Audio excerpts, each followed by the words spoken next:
As I said before, I frequently take the Long Island Railroad, and I'm going to voice the concerns of thousands of riders who feel that the Long Island Railroad has really embarrassed themselves and failed the ridership. And I'll show you. This was yesterday. I was in Penn Station yesterday during the debacle. I did not see one person on the platform from Long Island Railroad controlling the situation.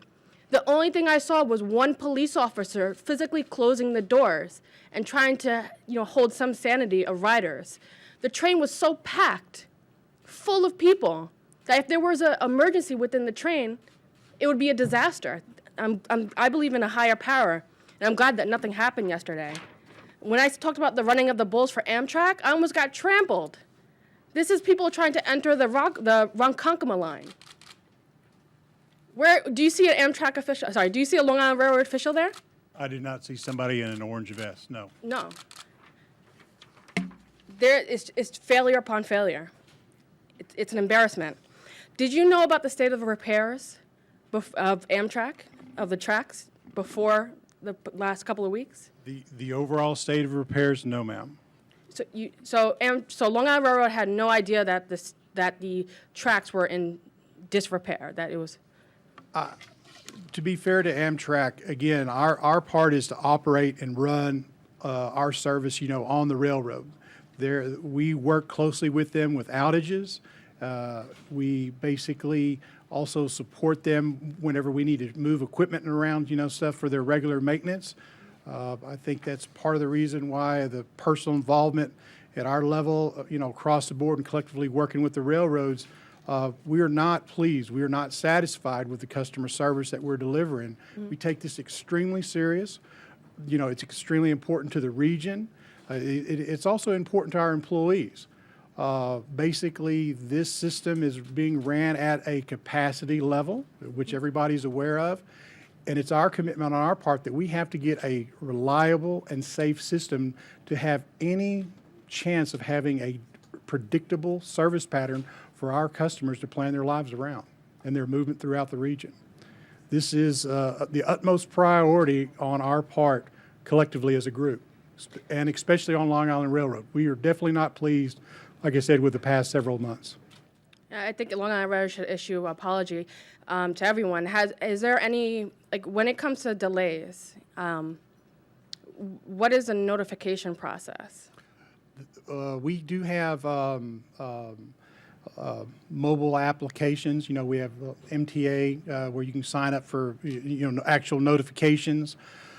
One of the things that we've also found out is that getting back to the overall communications initiative is that the voice, the public address is something that needs to take place. The frequency of that needs to take place. Whether we're pushing it across somebody's cell phone, whether or not we're putting it up on some type of public display information.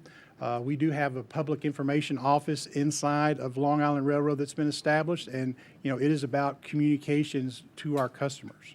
So how about yesterday when police officers were stopping individuals from entering Penn Station? Was there any individual outside communicating with those individuals, or was there any notice that said, please do not come to Penn Station?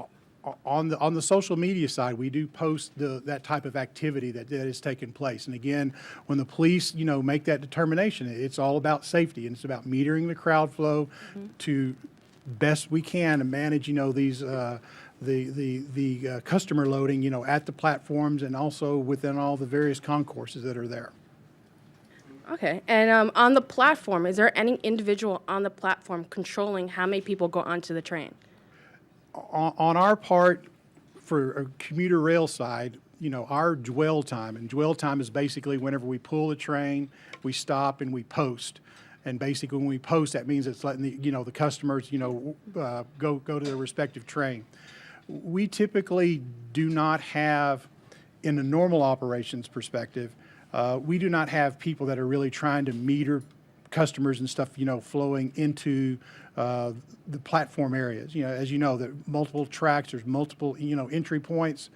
One of the things that we are looking at, and again, we didn't do a stellar job on what you've pointed out, but on other service activities and stuff, we started having our staff wear orange vests. So that way we kind of stand out a little bit more. You'll see some of our station staff and stuff that has that, and that's something predominantly that visibility is there. If not, it could be just a plain clothes individual and they think that nobody is around there. And we definitely do not want that conveyed. Okay, so, but, you know, not, on a normal day, this is not an issue, but on an extraordinary day like yesterday, you know, what is the protocol for loading people onto the train? On that right there, we would go through the normal posting, process. And again, on what we're trying to do is basically as many announcements and figuring out a way on how we maximize as many trains through the platforms that we can to help alleviate the crowding conditions, as well as that's when we have the police step in to start metering the crowding on there, because it's a judgment call on their part. Just going back to the maintenance of the tracks, are you happy with the way that Amtrak is maintaining the tracks? In fairness to them, it's an extremely tough environment. Is there room for improvement? There's room for improvement on anybody, on our part. What I'm encouraged of at this point in time is their commitment here recently, basically to recognize that we cannot continue to do the status quo. We cannot continue to do the normal things that have been done here in the past. There is an immediate need to get this place to an acceptable state of good repair. Again, I cannot stress that we have a reliable and predictable service. These disruptions they not only just originate in Penn, but as y'all know, it resonates Jamaica, it resonates into Brooklyn. We see this and we're monitoring that, and that's the one thing that we're seeing is it has a cascading effect. While Penn, again, might be the center of the universe, our concern is logistically across the railroad as well. And since it is such a heavy duty cycled operational point for us, we have to have predictability for us to basically maintain rhythm throughout the rest of the railroad. Do you consider withholding funds from Amtrak until they solve the problem? For instance, it's like a landlord. The landlord's in charge of the building, and as a tenant, the tenant is not doing his job. Okay. And so, I have the means to self-help myself and take monies. For example, I know that there's proposed projects where we expand the track, so there's monies to do this. Withhold money from Amtrak, take that money and invest it in the tracks and redo the tracks. Are you interested, or is Long Island Railroad interested in withholding funds until this problem is solved? And not fairness to Amtrak, because it's all about our ridership and our Long Islanders and our New Yorkers. So fairness to the New Yorkers who ride it. Please think about the New Yorkers. Yes, ma'am. The way I would phrase my response is this. My biased view is to get that station state of good repair as far as track, rail, signals, all of that stuff back into service. Those are policy type discussions that happen above me. Basically I will leave that in the hands of the experts for that. My job is to work with the respective parties to get repairs implemented and to get some type of predictability in place for our customers.